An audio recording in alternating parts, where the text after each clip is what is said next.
because there's so many components. Just bringing the children into the house, that is an honor, and we love that, but that's not enough. We have to touch the communities from a grassroots level, and that is why we train, why we bring in leaders from different communities and tell them about the ways that they can help their people and make their community stronger.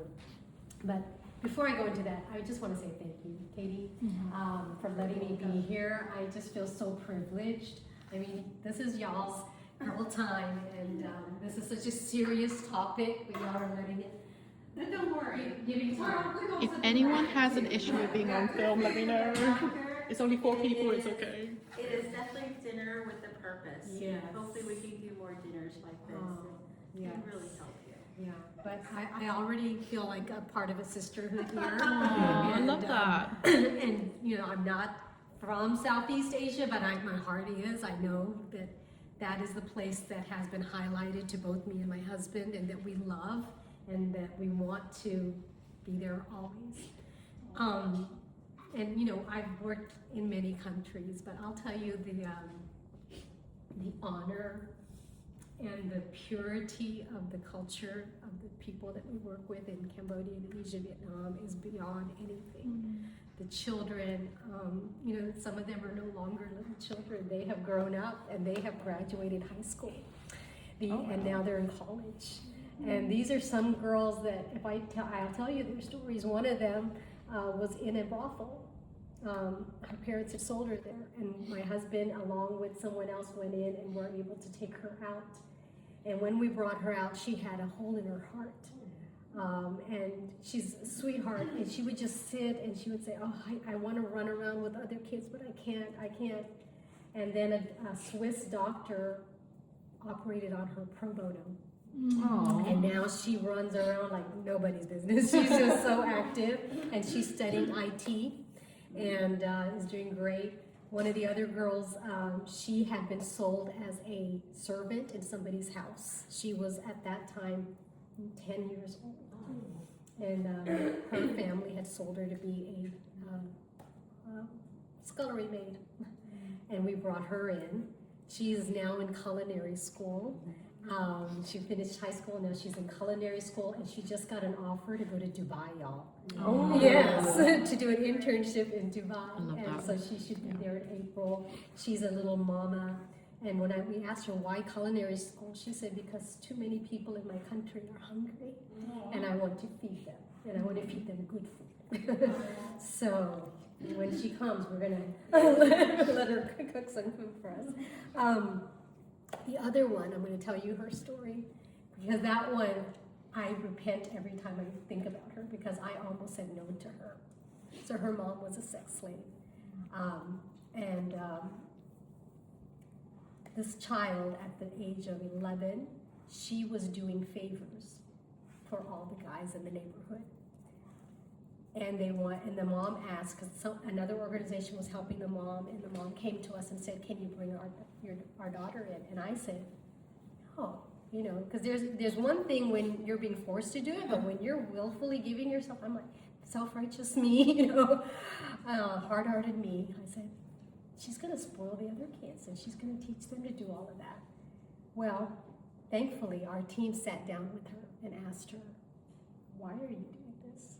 And she said, well, isn't that what you do for money? And they said, It's heartbreaking. okay, but why do you need money? And she said, so that I can go to school, so that I can buy paper and an eraser and a pencil. That broke us. And we said, hi, you can come and we will send you to school. She has now graduated high school. She is studying foreign relations, international relations, and she wants to go into politics. Oh, wow, I And love that. whenever we are there, she translates for us. She is an excellent translator. Yeah. So these are 3 of our high school graduates. One more that just graduated this year. She's an accountant, by the way. She's studying accounting, and her mom was also in the sex industry and is now in jail. But we have this beautiful Rachana, and she's doing well. So those are some of the stories. So we started with the girls, and then we kept seeing the situation with the boys, and we said, it's time. And it was actually during COVID that the boys started coming to the safe house, and now we have several boys. And their story is different because it's harder because their identity has been messed with, but we're seeing them also being restored. And like I was saying at the table, we not only bring in the children, our goal is to see the nation transformed. I mean, the nation is already amazing, but this broken part of it, where children are treated as a commodity, this has to stop. And it only happens when we start sharing with them, because this has been ingrained, that this is okay, this is normal. They just don't know. And they don't know that. They think it's normal. Exactly. And the first time I sat across a table from a guy that had sold his baby 5-year-old, I had to keep my arms behind myself, because you're just like, but when I saw him, my heart broke, because I realized when I heard his story, he had gone through similar things, and that's why, that's all he knew, is I have to sell my child so that I can have food to eat and feed the other children. Yeah, it's a vicious circle, a cycle. Yeah. So we learned that the parents also are broken, and they are trafficked in their hearts. So we spend a lot of time with them. Every Saturday, we let the parents come to a neutral location, spend time with their children. Meanwhile, we're also giving classes to the parents. And we share the gospel with them. If they want to hear it, great. If not, but we're going to teach you how to be a good parent. The little that we know, we're going to give to you. And then how to start businesses.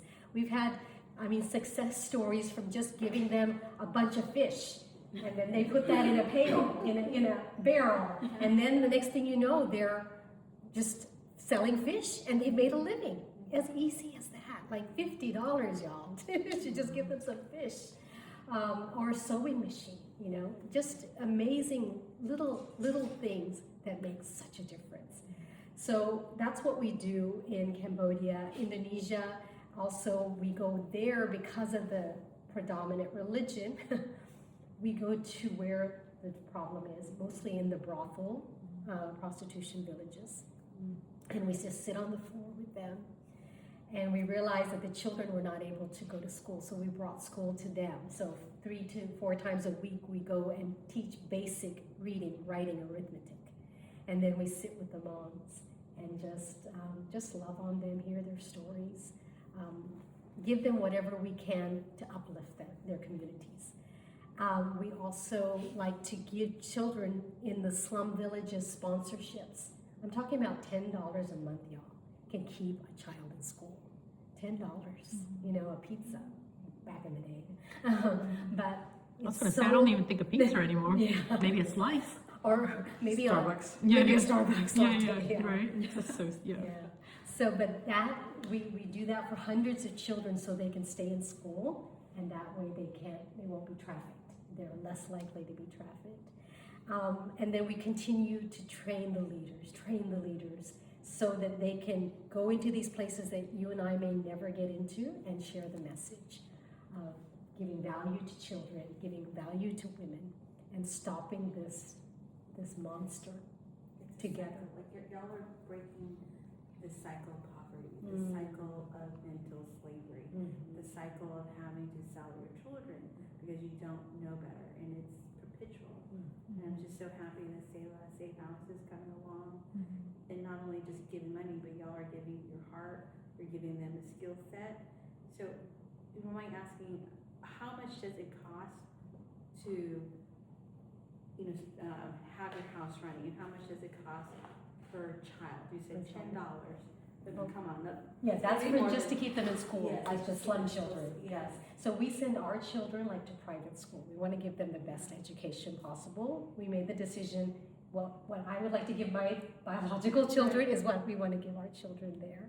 And also because, I'm sorry, but the government schools are not up to par. So if we're investing in them, we want to give them the best.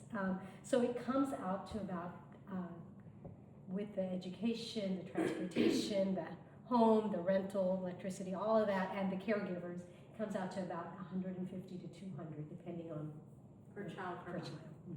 That's actually very reasonable if you think about it. If you think about, if that includes private school too, can I join? Just said no. Cindy just No, went. but wow, but I mean, of course, because of the exchange rate. I mean, that makes sense. But wow, Yeah. like $100 is what? It's a meal to it's a night out for us, right? It's not even wow. Yeah. Sorry. No, If you let me talk, I will. Sorry. So, and then how many safe homes do you have? Like which countries? So Cambodia, we have a boys and a girls. Yes. Indonesia, we have a boys and a girls. In Vietnam, we just started the girls. Our heart is Thailand, Myanmar, Laos. We're going to Japan in 10 days. They have asked us to come. I don't know what the situation is there, but these women are saying, come and just tell us what you're doing, kind of like this, and then we're going to go to the red light district together. And I don't know what it's going to turn into, but we're about to go there. And India, which is a place that my husband and I for years were like, no, we're going to stay in Southeast Asia, even though we're Indian. But it's just been so strong. And my husband, although he is Indian, as you saw, he has no clue because he's Singaporean. About India, and he prayed and asked God, where are we supposed to go? And he hears Bihar, India. And when he told me, I'm like, no, because Bihar, India is like on the northeast. Yes, it is. It's near Nepal and Bangladesh. It is the nexus point for all of the distribution, especially from Nepal into India. Not only that, it is about 50 years behind the rest of India, which is already behind. Isn't it also a Muslim country? No, it's not Muslim. It's not? It's not Muslim. But it's right next to, you said it's right next to Bangladesh. No, Bangladesh is a Muslim country. Okay, that's surprising. But it is very feudal. It is run by mafia. All of the government leaders are like thugs, So I'm like, okay, all right. So we just bought tickets to go there in April.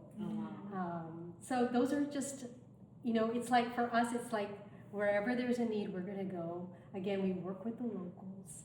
We find people that are of the land that we can learn from and be led by, because we don't know. We don't know each nation.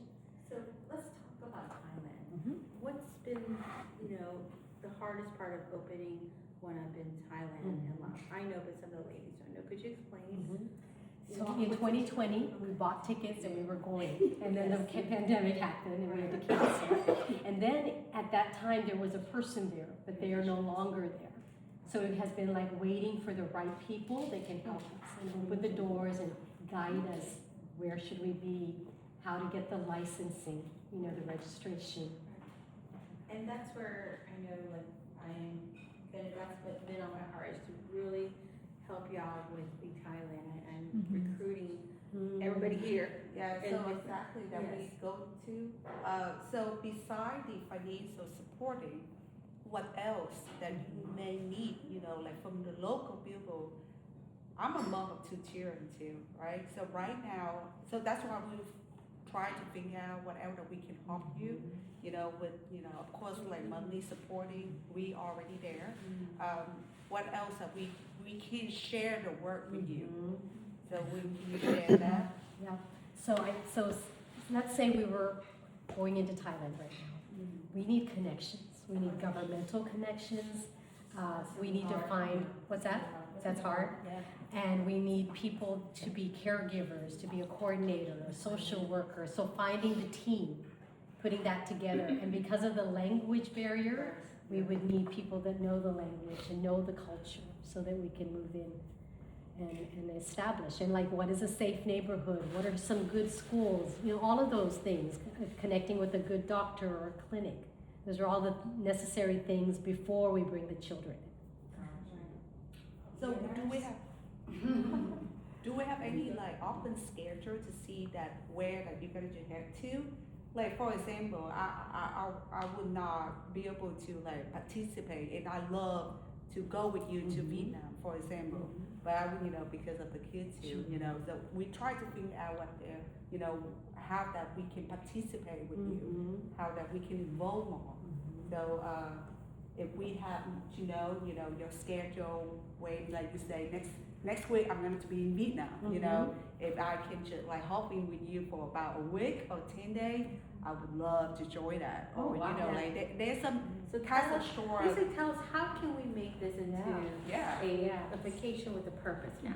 I'm serious. I had a Filipino group of doctors that I used to do stuff like this, to where they work for 3 days, do their doctor things, and then they get to vacation the rest of the time. Yes. And do it.